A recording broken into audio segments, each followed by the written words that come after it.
Hey everyone, I'm Bryant, and today I'm going to tell you the 6 things you need to know to get the best buying experience on Fiverr. For the uninitiated, Fiverr is a freelance service platform for mainly digital services, and a lot of them start at only $5, hence the name. I've personally spent over $600 on Fiverr on 18 different gigs, from website creation to script feedback to Instagram manager to more script feedback, and literally so many things in building my businesses.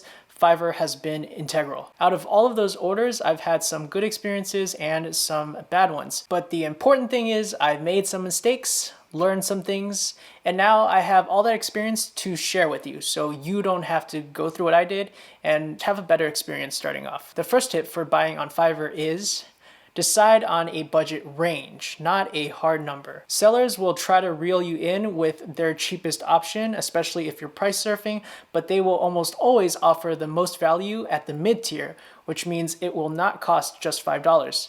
I know because that's how I sell too, and you can check out my sellers video if you haven't seen it yet. Another thing to consider when deciding your budget is knowing exactly what quality of work you need. Do you want a jumping off point for your website that you will later edit yourself, or do you want a completely finished product? Those are two very different things. And if you don't have clarity before ordering something, there's a high chance you'll be disappointed. In general, if you decide to go the cheapest route, you might get the cheapest work, and that will end up costing you even more money in the long run, as you will have to reorder or scrap that. So give yourself a range so you have options. The second tip is an obvious one: make sure they have good ratings. I would always recommend someone with at least 10 5-star reviews.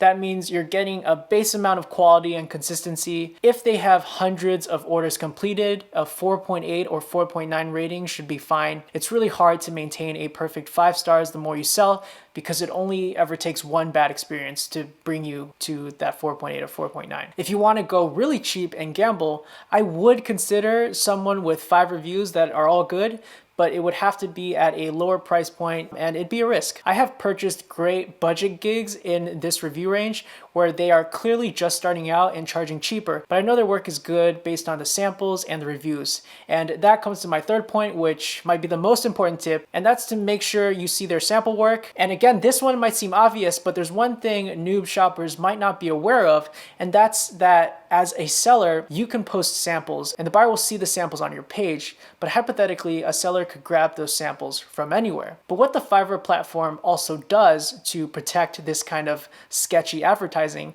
is to show what the seller has actually recently delivered to their client. And usually that's in the back of the image carousel on the homepage of the seller, and you will see the service delivered and the corresponding client name and review will pop up with whatever it is they did for the buyer. I've seen Fiverr accounts with beautiful photos and samples, but then as I scroll, the quality of the work changes or gets worse.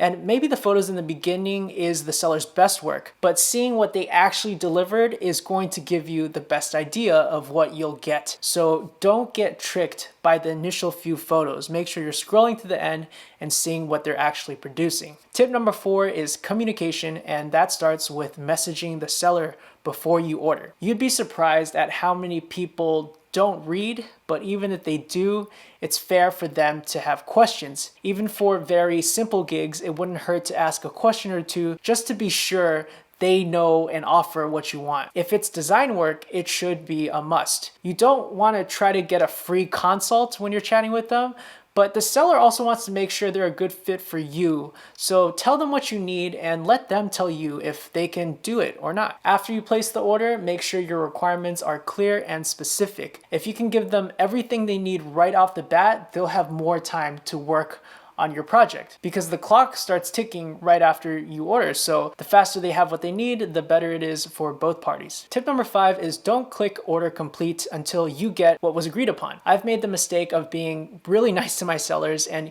even when they messed something up or didn't follow my instruction, I would just click order done because I didn't want them to feel pressure. And then after order was already finished, I would ask them nicely if they could change this or that without added pressure. I was just trying to be nice, and as a seller, I understood what the pressure felt like. And doing this worked 50% of the time, but the other 50% of the time, the seller would just ghost me. Once you accept their delivery and complete it, their job is over and their incentive to respond quickly just drops. So if you need something edited, respond quickly with what you need to get done and give them the time to correct it. It depends on the gig. Some sellers explicitly give you 1 or 2 edits. Some sellers give you unlimited revision or back and forth. You also want to be fair to the seller and make sure you're honoring what's worded in the description. But if they messed up your order, it's within your rights to get it done properly. So don't click order complete until it's done properly. There are situations where you go back and forth and you're still not happy.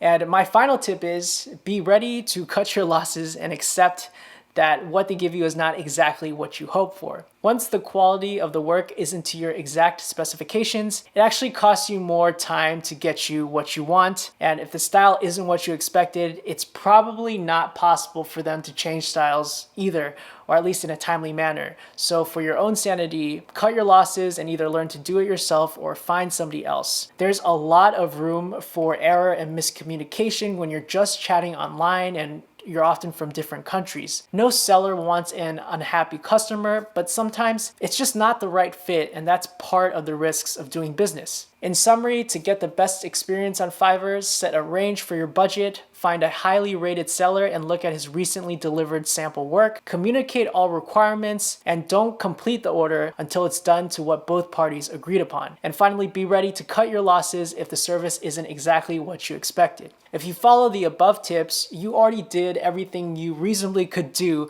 to find the best service provider, and you shouldn't feel bad if it's a little off. A lot of times it'll be even better than you hoped for, and that's part of the fun of ordering a service from a random person online. That's all I got. Please hit like and subscribe if that was helpful. There's so much stuff I want to share and explore on this channel. Besides Fiverr, there's more Shopify stuff. I also want to share meditation exercises. Let me know what you want to see, and I'll try to do it. Have you ever bought anything on Fiverr? If so, what was your experience like?